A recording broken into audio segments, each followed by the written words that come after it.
Authorities are relaxing measures at several areas around the Singapore River in a pilot to revitalise the precinct. Among the measures, licensed nightlife establishments at Boat Quay and Clarke Quay will be able to apply for a longer window to sell alcohol on Thursdays and Fridays. It is a move the nightlife industry has welcomed. Geraldine Yap with more.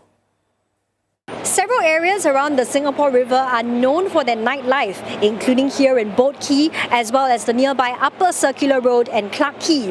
And authorities are looking to inject even more life into these precincts. That's why they will soon be accepting applications from licensed bars, pubs and clubs to extend their alcohol trading hours to 4 a.m. on Thursdays and Fridays. Currently, these establishments are only allowed to sell alcohol until 3 a.m. on those days.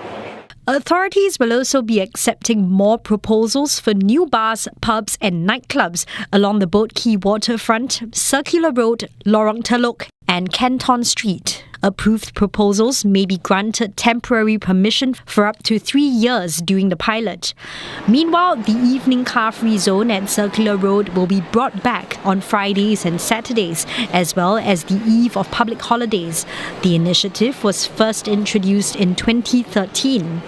Explaining the moves, Home Affairs Minister K. Shanmugam says that even as measures are relaxed, businesses will have to do their part to ensure security, with Place Manager Singapore River One leading the efforts. It's a balance. We open up more, we can expect some more incidents, and we want to make sure that it doesn't get out of hand. And they also have a responsibility to try and help out. And so they will put in some security officers to do some patrolling. Singapore River One is committed to having these security deployments and also some contingency plans in place. And we will monitor the outcomes. I think this will happen in a couple of different stages. One is for the government to then apply these new measures and then work together with the business owners, with the associations, to come up with new, fresh ideas, placemaking, as well as new pubs, nightclubs, and other ways of opening up businesses, including using the Circular Road road closures as an example to placemate. Singapore River One says the moves will give the nightlife industry a fighting chance amid challenging conditions. Well, certainly more revenue just because they will have longer trading hours. So I think that gives an opportunity for us to engage with the landlords to rethink the concepts of what they want to bring in as well. So very hopeful, very happy that this allows us some wriggle room to rethink the perception of Boat Quay and Circular Road. Meanwhile, the Singapore Nightlife Business Association hopes that if successful, the pilot in the Boat Quay and Clarke Quay areas can provide a template for the revitalisation of other precincts. This particular case is like a sandbox, case of making sure that we actually bring vibrancy to this area, right? And then we build on that. We build on that formula for other precincts, and it's all work in progress, but we have to start somewhere. The measures will be effective from 18th August for a period of 1 year. And here to share more on how the revitalization will help nightlife operators is Denny Leung. He is president of the Singapore Nightlife Business Association. Mr. Leung, welcome to Singapore tonight. So it's great to see you here. So first of all, your thoughts on the measures announced. Do they fulfill the wishes of operators like yourself? I mean, we've been talking about this. We've been engaging with the government, also with SRO for some time. So we are very happy that, collectively we've come to this. Right? And then today is really to celebrate the fact that we have taken some positive measures to help revitalize the area. And I think, Boat Quay, Clarke Quay is at the heart of the city, in the heart of Singapore, close to F1. So such an important precinct. So we're just very happy that at least we managed to get everybody in the same room, together with the government, and also with SRO to make this happen. Are there any areas where you feel these measures fall short or gaps that still need urgent attention? I think not so much, but I think it's a strong step. As I mentioned earlier, it's a sandbox. It's really finding the right formula and actually working on this for the next 1 year, for the next, and to make sure that it works. And then we can just take the learnings and the sort of what is worked for this precinct to the other precincts. Because if we don't try with one, we won't know what's going to happen for the next one. So I think we're just taking it step by step. Okay, but revamps of the area is not new, right? Because Clarke Quay just went through one last year. So what ongoing challenges remain for operators despite these latest efforts? I think on the positive note, really, extending the hours and enable them to keep their customers a bit longer, maybe even be more creative with what they can offer. I think a lot of operators, are really looking at experience, building that kind of, if it's, for example, dance music, live music, or even coffee culture, which is hot right now. How do you actually kind of attract that footfall and the kind of community in? So this enables a little bit more oxygen, so to speak, and so that they can actually think creatively and really push the boundaries a little bit more.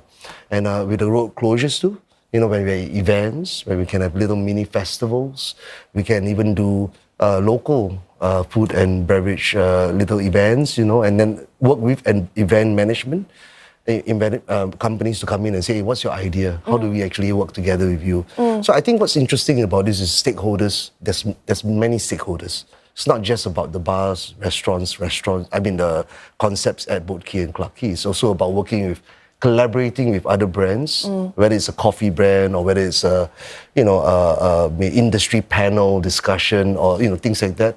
I think we really need to just push the button to make sure it's more vibrant. Earlier, you were sharing with me that consumer behavior is changing. So, aside to these measures, right? How would operators need to differentiate their offerings to sort of stand out in a very competitive landscape that we are in now? So, the truth of the matter is that people have changed their behavior after COVID, right? People are going back a bit earlier, and there's also other options for them, more neighborhood options and things like that. So all these factors are expressed very honestly in our communication, government agencies and with SRO and with stakeholders. I think it's very important that, when you have critical strategy to really think about all these factors. So in response to what you say, I think it's really about, finding new ideas. What is the thing that will attract Gen Z? Hot question. How do we get the Gen Z to come out a little bit more with their gaming and with their social media, with TikTok? So I think this really puts us in a position, a little bit more space, a little bit more operating hours, but then also what else can we offer to the consumers and to have them come and enjoy themselves and actually spread the word about it. We also heard from Minister Shanmugam earlier that he said it is all a balance, isn't it? Because the more we open up, the more we can sort of expect more incidents, and we want to make sure that things don't really get out of hand. So what are some security measures that SNBA will introduce to ensure law and order? So we are very happy we are very lucky also to work with SRO. It is an organization that helps, work with us and the Singapore Police Force to ensure the security measures are in place. To make sure that, like, for example, road closures, that's done properly, checks are done properly, making sure that there's no public disturbance, And those are very important because, you don't want anyone to, you want it to be safe. You want people to go there and feel safe, and that's what Singapore is. A safe country. We want to keep it that way. But at the same time, have fun, and so there's a fine balance, as you say. Sure. But the good thing about working with SRO, SNB, SRO, and of course the police force, we work hand in hand, and we work very closely together with the Singapore Police. I want to go back to the point that you made earlier about this being a sandbox, right? You mentioned that this approach could be adapted to other precincts. I'm just wondering, what other areas do you see as potential candidates moving forward? I can't reveal that, but I can say that we are looking at everything. We are looking at all the precincts, and we are engaging with the stakeholders of the precincts because we have to make this work first, right? But we are already looking at other areas where we can, bring our ideas And the more important thing is to work with the agencies, the government agencies, you can't work without them, right? I mean, you're talking about STB, URA and all those agencies. And I think this is a positive step. So at least we do Boat Quay, Clarke Quay first, and we get this going. So the engine starts to move and momentum. Not even a hint of we candidates? are exploring, because I don't think it'd be fair to any precinct, but I think we are exploring everything. But there is going to be progress. So whereby we look at not just also precincts, but also spaces and placemaking. And there's a lot to be done, because we want Singapore to have a vibrant nighttime economy. And Singapore Nightlife Business Association, the word nightlife, actually involves a lot of stakeholders, including retailers, including night markets, including events, concerts.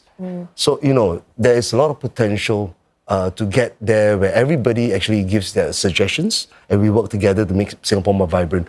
But in order to get there, we need to, the sandbox is sort of a stepping stone towards that. That's right. Okay, thank you so much, Mr. Leung, for coming in to speak Thank with you us. very much. That was Denny Leung, his president of the Singapore Nightlife Business Association.